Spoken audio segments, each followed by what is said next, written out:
जय श्री राम। बहुत बहुत स्वागत करता हूं आप सभी का एक बार फिर से आपके ही अपने YouTube चैनल पर। मैं पंडित आशीष शर्मा। आज हम बात करेंगे एक ऐसे गोचर के बारे में जिसको हम देखें तो वर्षों वर्षों में एक बार ऐसा गोचर आता है। और इसके पीछे बहुत छोटा सा रीज़न भी है कि हम लोग आज शुक्र के गोचर के बारे में बात कर रहे हैं कि शुक्र 120 दिन के लिए एक ही राशि के अंदर उच्च के होकर चलेंगे।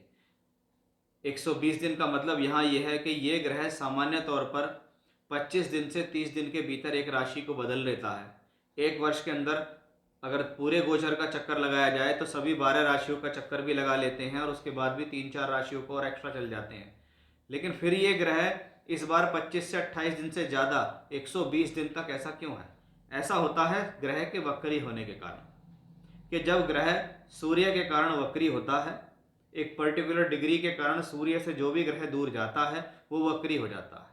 यानी यहाँ पर शुक्र ग्रह मीन राशि में एंट्री करेंगे, उच्च के हो जाएंगे, सीधा चलेंगे, पहले मार्गी होंगे, फिर वापस आएंगे वक्री और फिर सीधा। यानी ये 4 महीने का समय शुक्र अब अपनी उच्चस्थ अवस्था में गुजारेंगे। अब 4 महीने के लिए शुक्र का उच्च का होना और गुरु के साथ राशि परिवर्तन करना या राशि परिवर्तन राजयोग बनाना आपके लिए किस प्रकार का परिणाम देता है, यह सब कुछ इस वीडियो के माध्यम से मैं विस्तार से आपको जानकारी देने जा रहा हूँ।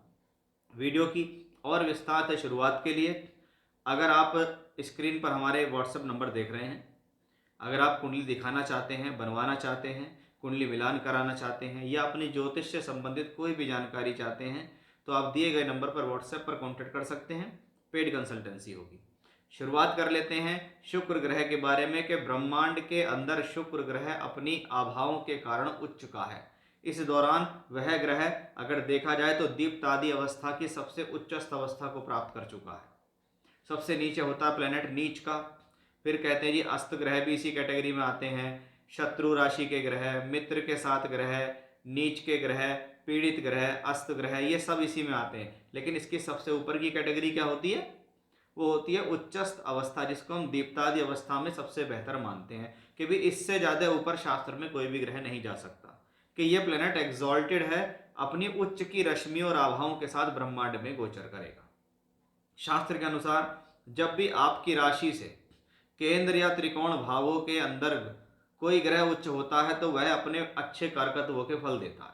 अब यहाँ क्या है कि शुक्र ग्रह राशि से पंचम भाव के अंदर यानी त्रिकोण भाव में उच्च का है। तो शुक्र ग्रह को हम क्या कहेंगे? लग्जरी का ग्रह है, सुख संसाधन को बढ़ाने वाला, सुख संसाधन देने वाला।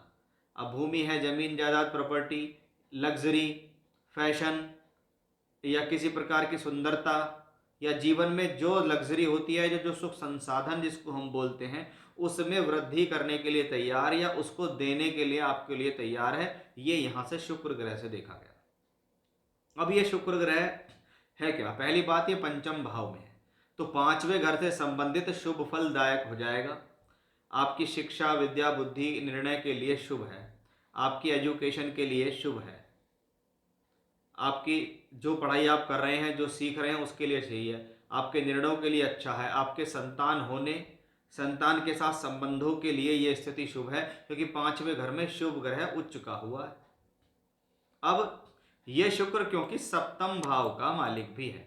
सप्तम भाव से हम क्या देखते हैं? सिर्फ मैरिज ही नहीं देखते हैं, हम इसमें पद प्राप्ति भी देखते हैं, सामाजिक स्थितियां भी देखते हैं, व्यापार, नौकरी, साझेदारी, ये सब कुछ सातवें घर में आता है। कि सप्तमेश उच्च का हुआ पंचम भाव में, तो क्या है जी? विवाह स्थान का स्वामी पंचम में उच्च का हो गया। ये स्थिति क्या होगी? विवाह कराने में सक्षम होगी।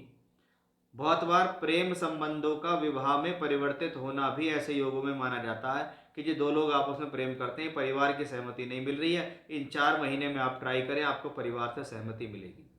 लाइफ के अंदर प्रेम संबंधों की शुरुआत होना भी ऐसे कॉम्बिनेशन में देखा जाता है कि इस दौरान किसी प्रकार का प्रेम संबंध की शुरुआत भी ऐसे समय में होती है। नौकरी में प्रमोशन, नौकरी में तरक्की, पद प्राप्ति होना ऐसे समय में है, यानी नौकरी बढ़ गई, व्यापार में तरक्की मिल गई, साझेदारी में काम कर रहे थे, साझेदार के साथ मिलकर लाभ हो गया, तो वो कहाँ आएगा? पंचम भाव में आएगा। सप्तमेश उच्च का हो गया है, सामाजिक रूप से कोई अच्छा पद मिल सकता है कि हम समाज के अंदर हैं, तो आप किसी भी क्षेत्र के कोई अध्यक्ष या कोई सचिव या ऐसा कोई अच्छा पद आपको मिल जाना भी ऐसी स्थिति में देखा जाता है। तो नौकरी के लिए, व्यापार के लिए, पद प्राप्ति के लिए, सामाजिक स्थितियों के लिए, विवाह प्रेम संबंध के लिए यह स्थिति बेहद शुभ हुई। अब क्योंकि शुक्र 12वें घर का मालिक भी है भैया, 12वां घर जिसको हम खराब भाव कहते हैं, क्योंकि 12वां घर त्रिक भावों में खराब भाव कहलाता है, जिसको हम खर्च और नुकसान का कहते हैं, उसका मालिक उच्च का होकर यहाँ बैठा हुआ है। तो हम क्या कहेंगे भाई, इस दौरान शॉर्टकट से बचें, कोई ऐसा काम ना करें जिसमें जल्दी से पैसा मिल रहा हो, शॉर्टकट से बचें। जैसे बहुत बार किसी ने जुए सट्टे लॉटरी में पैसा लगा दिया, वो आपकी गलती से यहाँ डूब सकता है, क्योंकि द्वादशेष उच्च का हो गया और वो पंचम भाव आपकी बुद्धि के भाव में, यानी कि आपसे गलत निर्णय दिलाकर आपको नुकसान देने वाला प्लेनेट है ये। स्टॉक मार्केट में किसी ने कहा पैसा लगा लो, उसके कहने पे पैसा लगा दिया और आपका पैसा डूब गया। यानी अधिक लोभ लालच के चक्कर में नहीं आना है, उससे दूर रहना है, क्योंकि ये पंचम भाव में उच्च का है। तो संतान पर खर्च होना या संतान के लिए खर्च होना, संतान प्राप्ति के लिए पैसा खर्च होना, अपनी एजुकेशन के लिए पैसा खर्च हो रहा है, तो वो चीज़ भी हमें यहाँ से दिखाई दे रही है। अब शुक्र इस दौरान वक्री भी होंगे, 2 मार्च से 13 अप्रैल तक शुक्र वक्री होंगे। जिस दौरान ये वक्री हों उस दौरान 2 चीज़ों का ध्यान रखें, खर्च सोच समझ के करें, व्यर्थ के खर्च से बचें, अपने कैरेक्टर को इस दौरान स्ट्रांग रखें, साथ ही साथ ऐसी स्थितियों में गलत डिसीजन से अपना पैसा इधर उधर इन्वेस्ट ना करें। ये सिर्फ वक्री जब होंगे उस दौरान विशेष बात, इस बात का ध्यान रखना। अब हमारी तीसरी चीज आती है, वो है एक्सचेंज योग। इसको बड़े ध्यान से समझने की बात है कि शास्त्र में अगर देखा जाए तो बड़े बड़े राजयोगों में सबसे बड़े राजयोगों को अगर कोई बताता है तो वो कहते हैं एक्सचेंज योग एक बहुत पावरफुल राजयोग है। अगर राशि परिवर्तन राजयोग केंद्र या त्रिकोणों से बन रहा है तो ये बहुत एक्सीलेंट है। यहाँ शुक्र और गुरु दोनों एक दूसरे के वैसे शत्रु हैं, लेकिन दोनों ही शुभ ग्रह हैं, दोनों ही फाइनेंस के कारक हैं। एक केंद्र में बैठा है गुरु, एक त्रिकोण में बैठा है शुक्र। राशि परिवर्तन कर गए, किसका? पंचम सप्तम का राशि परिवर्तन, जिसको क्या कहते हैं? प्रेम विवाह प्रेम संबंध के लिए शुभ है, आपकी एजुकेशन प्राप्ति के लिए शुभ है, आपके जीवन में धन फाइनेंस के लिए शुभ है। दोनों ग्रह एक दूसरे की राशि में बैठ गए कि भाई ना तो मेरा कुछ बिगाड़ सकता ना मैं तेरा कुछ बिगाड़ सकता, क्योंकि दोनों अगर एक दूसरे का बुरा करेंगे तो फिर वो दोनों भाव को खराब कर देंगे, और ऐसा कोई नहीं चाहता कि कोई मेरे घर में आके मेरा घर खराब करे। इसलिए एक्सचेंज योग को मोस्टली बहुत पावरफुल माना जाता है। इसका बेस्ट एग्जांपल अगर आपको देखना है तो आप इंदिरा गांधी जी की हॉरोस्कोप देख लेना। उसकी हॉरोस्कोप के अंदर 6 ग्रह आपस में राशि परिवर्तन कर रहे हैं, वही उस हॉरोस्कोप को बहुत ऊपर तक ले जाने में सक्षम भी है। और यहाँ पे जो एक्सचेंज योग बन रहा है ये गुरु और शुक्र का है, धन का कारक है गुरु, पंचम भाव का स्वामी है गुरु। तो मैं शुरू से ही कह रहा हूँ शिक्षा विद्या बुद्धि धन फाइनेंस के लिए समय अच्छा है।